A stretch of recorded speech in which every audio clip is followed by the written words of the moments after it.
Berbicara terkait masa kejayaan Islam, hal yang pertama kita bahas adalah periodisasi sejarah Islam.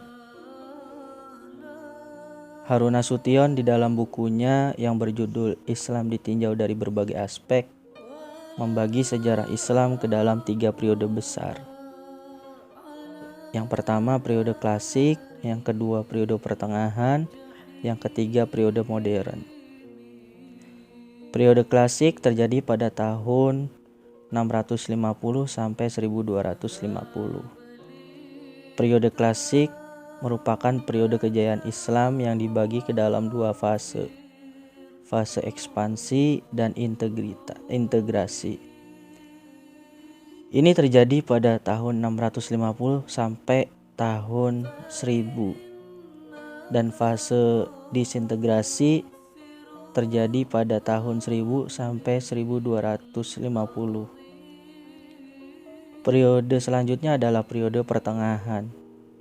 Periode pertengahan ini terjadi pada tahun 1250 sampai dengan 1800. Periode pertengahan merupakan periode kemunduran Islam yang dibagi ke dalam 2 fase. Fase pertama adalah fase kemunduran, kurang lebih terjadi pada tahun 1250 sampai 1500 Masehi. Dan fase munculnya ketiga kerajaan besar yaitu kurang lebih pada tahun 1500 sampai 1800. Yang dimulai dengan zaman kemajuan 1500 sampai 1700 dan zaman kemunduran 1700 sampai dengan 1800. Yang ketiga periode modern. Ini terjadi pada tahun 1800 hingga seterusnya sampai saat ini. Periode modern merupakan periode kebangkitan umat Islam yang ditandai dengan munculnya para pembaharu Islam, para mujadid Islam. Masa kejayaan Islam. Masa kejayaan Islam ini terjadi sekitar 650 sampai 1250 Masehi. Periode ini disebut periode klasik. Pada kurun waktu itu terdapat 2 kerajaan besar. Kerajaan Umayyah atau sering disebut Daulah Umayyah dan kerajaan Abbasiyah yang sering disebut dengan Daulah Abbasiyah. Pada masa Bani Umayyah, perkembangan Islam ditandai dengan meluasnya wilayah kekuasaan Islam dan berdirinya bangunan-bangunan sebagai pusat dakwah Islam. Kemajuan Islam pada masa ini meliputi bidang politik, keagamaan, ekonomi, ilmu pembangunan, arsitektur, sosial, dan bidang militer. Ada beberapa hal yang membuat kejayaan Islam pada zaman saat itu. Yang pertama, faktor internal, faktor dari dalam. Faktor internal yang pertama adalah konsistensi dan istiqomah umat Islam pada ajaran Islam. Yang kedua, ajaran Islam yang mendorong umatnya untuk maju. Yang ketiga, Islam sebagai rahmat seluruh alam. Yang keempat, Islam sebagai agama dakwah sekaligus keseimbangan dalam mencapai kehidupan baik di dunia maupun di akhirat. Faktor eksternal antara lain, yang pertama terjadinya asimilasi antara bangsa Arab dan bangsa-bangsa yang lain yang lebih dahulu mengalami perkembangan pada ilmu pengetahuan dan lain sebagainya. Yang kedua, gerakan terjemah pada masa periode klasik, yaitu usaha menerjemahkan kitab-kitab asing dilakukan dengan giat sekali. Pengaruh gerakan terjemah terlihat dalam perkembangan ilmu pengetahuan umum, terutama bidang astronomi, kedokteran, filsafat, kimia, dan sejarah.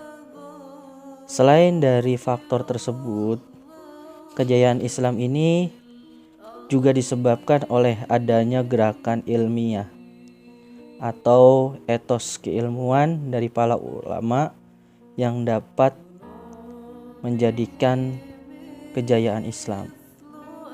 Salah satu diantaranya adalah yang pertama, para ulama melaksanakan ajaran Al-Quran secara maksimal. Yang kedua, melaksanakan mengamalkan isi hadis menyeluruh sebagaimana yang telah disabdakan oleh baginda Nabi untuk melaksanakan pencarian ilmu hingga ke negeri Cina.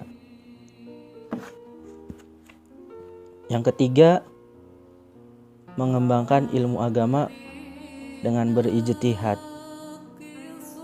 Contohnya pengetahuan umum dengan mempelajari ilmu filsafat Yunani.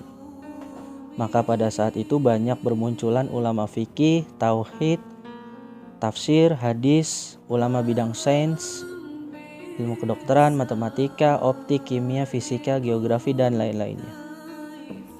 Yang keempat, ulama yang berdiri sendiri serta menolak untuk menjadi pegawai pemerintahan. Hal inilah yang menjadi salah satu faktor terjadinya kemajuan Islam. Dari gerakan-gerakan tersebut di atas, muncullah tokoh-tokoh Islam yang memiliki semangat berijtihad dan mengembangkan ilmu pengetahuan.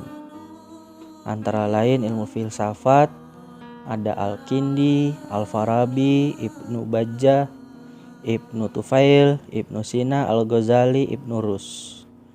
Bidang kedokteran, Jabir bin Hayyan, Hurain bin Ishaq, Tabib bin Qurrah, Ar-Razi atau Razes. Bidang matematika, Umar Al-Faruq, Al-Khwarizi.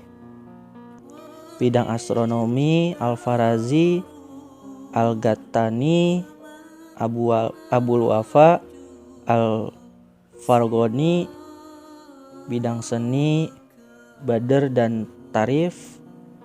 Ilmu tafsir, Ibnu Jarir At-Tabari, Ibnu Atiyah Al-Andalusi, As-Suda, Muqatil bin Sulaiman, Muhammad bin Ishaq, dan lain-lainnya.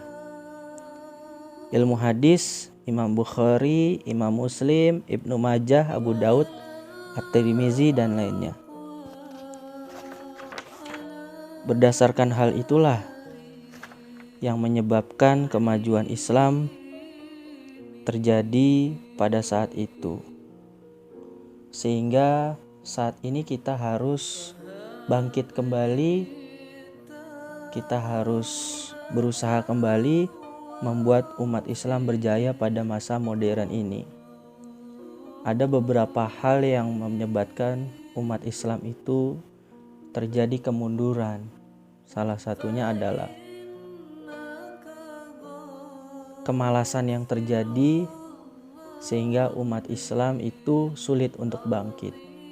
Hal yang pertama harus kita gaungkan adalah hilangkan sifat malas kita untuk bangkit agar Islam kembali berjaya sebagaimana kejayaan yang dulu pernah direbut oleh umat Islam. Sampai di sini, kurang lebihnya mohon maaf. Assalamualaikum warahmatullahi wabarakatuh.